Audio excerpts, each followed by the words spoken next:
I'm James Rule. Welcome to the Lonely Leader podcast, where we help existing and aspiring leaders find clarity, build resilience, drive performance, and enhance fulfillment.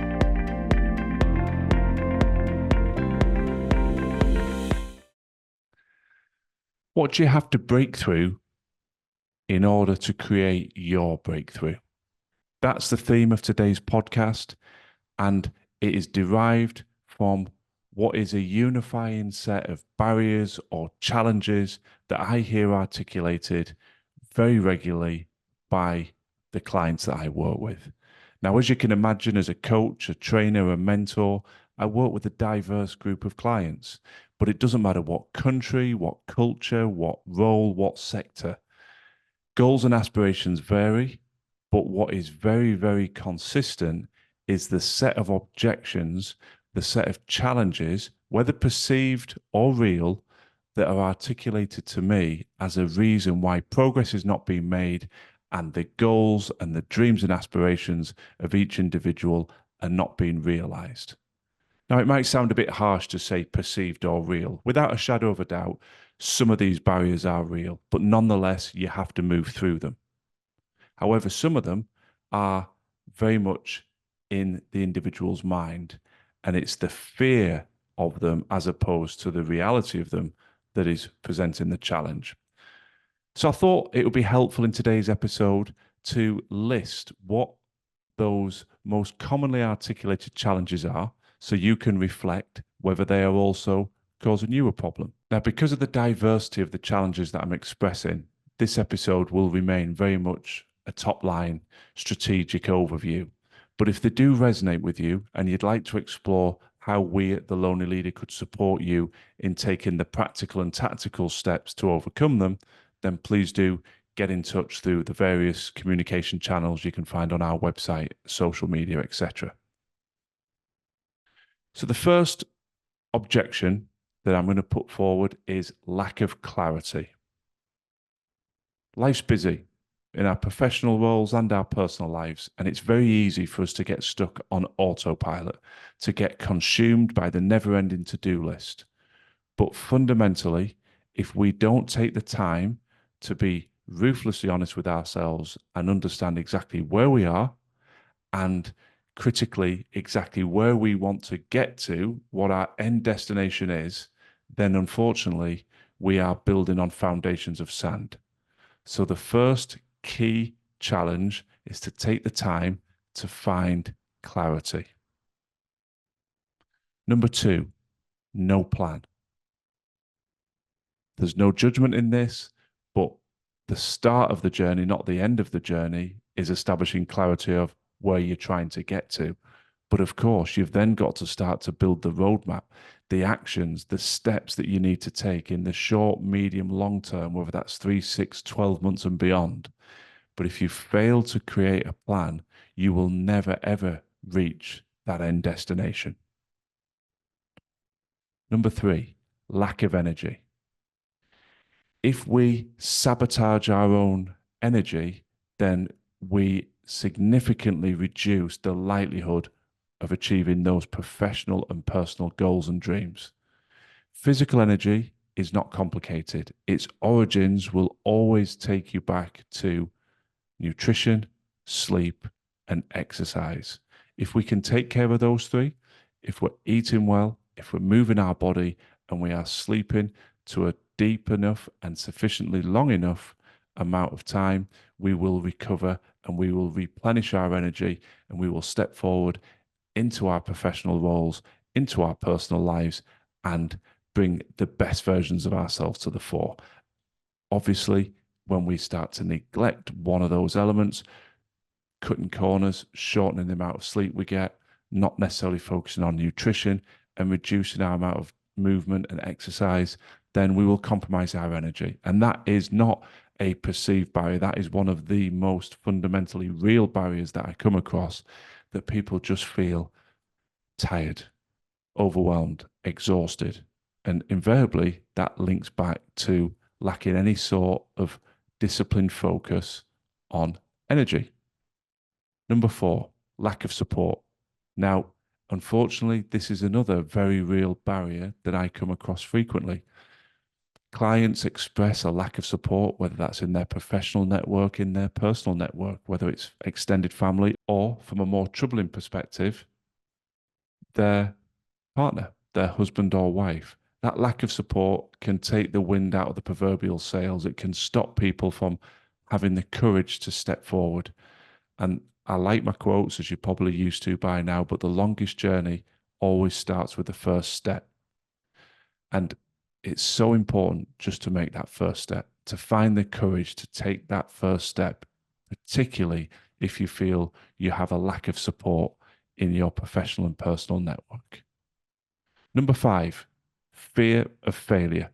We're hardwired to fear failure. And invariably, how we articulate that fear in our minds is always far worse than the practical reality. We have this notion that failure is final, that we experience failure and that's it. Our career is over, our life is ruined.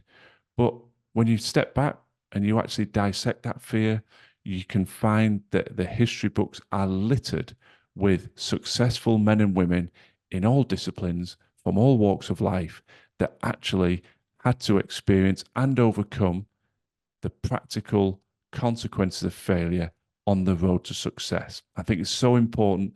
We're not advocating going out and just fail at everything you do and failure's got no consequence. Of course, it can be difficult.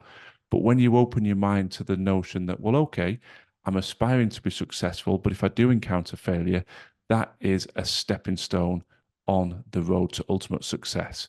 And if you want one of the most inspirational illustrations of what I've just talked about in terms of taking failure, stepping through it to ultimate success, it has to be Thomas Edison.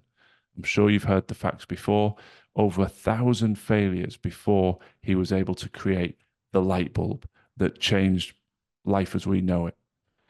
Imagine if he'd have said, well, if I fail, I'll be open to ridicule, so I'll just stop. Or perhaps failed after the first or second 100 failures, but he continued, he learned from the failures, and that I think is so key, to step back, to dissect it and say, what went wrong? Why did it go wrong? What can I learn from that? How can I course correct? How can I move forward? Fear of judgment. I alluded to this in the previous point, and yes, there's some overlap between fear of failure, fear of judgment, but I think arguably the fear of judgment in this modern day society, this digitally connected society where everybody can forensically assess and voyeuristically watch what everyone else is doing and celebrate when other people stumble. Unfortunately, as painful as it might be, it's very hard to avoid judgment and all of its ramifications. I think the only way to do that is to literally retreat, almost hermit like, into a cave and don't ever take any steps towards pursuing and achieving your goals and dreams. Yes, that might protect you from the fear of judgment, but I'm sure that in the longer term, it will lead to something far worse, and that'll be the pain of regret. Regret at letting other people's opinions stop you from moving forward. Number 7, lack of confidence. I'm sure you've experienced this at some point as we stretch ourselves, as we step out of our comfort zones, as we move up the proverbial ladder, the hierarchy, if you will, at work. We are testing ourselves. And when we're being tested, we start to sometimes have a little wobble and feel that we shouldn't be in this role, accelerating too quickly, have been promoted too early. All those notions around imposter syndrome, which I've talked about on previous episodes. But it's natural at times, our confidence will take a wobble. There's nothing wrong with that. That's a big part of our work at The Lonely Leader, is helping people find the tools and the coping mechanisms to course correct, to get back on track, to find the confidence, to punch through procrastination, and to take action to keep moving forward. And the 8th point is procrastination. Do not delay. A phrase I heard from the author Rob Moore is start now, get perfect later. That no plan can be perfect. You're not going to have all the answers. And if you do try and build 100% pure and perfect plan, before you start pursuing your goals and dreams, the harsh reality is you'll never get off the starting blocks. You will continue to procrastinate and you won't get anywhere. But if you can adopt a mindset of, well, it's almost there, I'm going to get started, I'm going to learn as I go, then that gives you momentum. And with momentum feeding back into my earlier point, you get confidence. And with confidence, you are less likely to be held back by procrastination. So accept that there is no perfect plan. Make a start, start to build some momentum. Point number 9, ignoring your instincts. Wherever you are on your professional and personal journey, you've spent a lifetime developing a gut instinct. Do not ignore it. You know that radar, that internal barometer is there for a reason. It tells you to be wary of certain people when you meet them. It warms you towards other people when you're establishing a first impression. Equally, it's there when you think about the goals and dreams, you can feel something inside. When you're on the right track, it elicits that sense of excitement, that buzz. You can almost feel yourself coming alive when you think about some of the things that you want to achieve. You've got to trust that, irrespective what other people around you may say, or however strong their opinion may be that that isn't the right track for you. You must trust it. You must move forward. That gut feel is infallible. And I'm sure when you look back on your own life so far, there are times when you trusted it and you're pleased you did. And there are times when you ignored it, went the other way, and regret it. You must trust your gut. Number 10, lack of belief. This ties into the trust in your instincts. Belief is so important to making a start. And if we don't make that start, we don't build that momentum, we get stuck in procrastination. When you listen to some of the points I've talked about today, lack of support from those in your professional network, those loved ones, your immediate partner perhaps, they erode your belief. Lack of confidence erodes your belief. So many of these steps bring you back to square one and prevent you building that plan. And what started out as a dream and a goal drifts into that realm of, well, it's just a dream. It's a fantasy, if you will. So finding the way to take the steps to create belief is so important. You must believe you can make a breakthrough, even if those around you don't. And I talked earlier about Thomas Edison. Just a couple of other world famous examples that you've potentially heard before. But I make no apologies for repeating things because we need to address this, the biggest barrier that I find, a lack of belief that you can be successful in the areas that you wish. So, example number 1, Walt Disney, global icon that Disney is now in terms of parks, movies, streaming services, you name it, one of the most successful businesses the world has ever seen. Did you know that it took Walt Disney over 300 attempts to secure finance from a bank to launch Mickey Mouse and the whole Disney concept? 300 attempts, 300 meetings where he no doubt passionately articulated his vision to be told no. It didn't stop his belief. Another great example is the formation of KFC. Colonel Sanders, I'm led to believe, was, I think, 65 when he started this journey. He'd retired. He borrowed money from the bank to invest in a fryer. He developed his own set of ingredients, and his vision was he would sell that into restaurants. He traveled the country. Walt Disney seems like an easy journey by comparison. It took him over 1,000 rejections from restaurants. I think it was the 1,010th restaurant that he went to that bought into his recipe, and KFC was formed, and the rest is history. But what I like about that example as well is there's a gentleman who was 65 who had retired, and I frequently find people who lack belief because of age.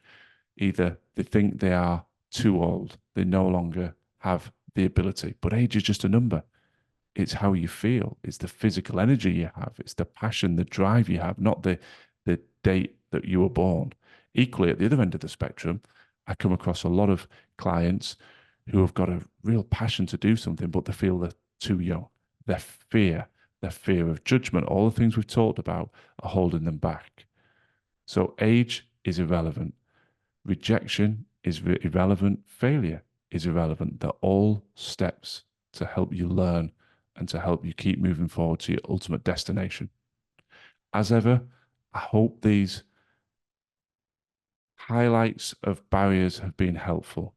And as I'm sure you're all well aware with me now, there's no judgment, there's no criticism. I'm just helping you hopefully recognize that I see this time and again. You are not unique. There is nothing wrong with you for feeling some of these challenges, for being held back by some of these challenges.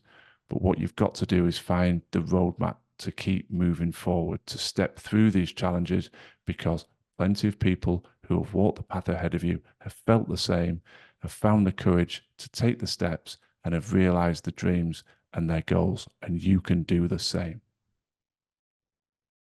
Thanks for listening to the Lonely Leader podcast. I'd be very grateful if you could share and follow if the content resonates. And if you're looking for additional free resource to support your continued growth and development, then please do check out our social media and website details in the show notes. Remember, quality leadership on the outside must always start within.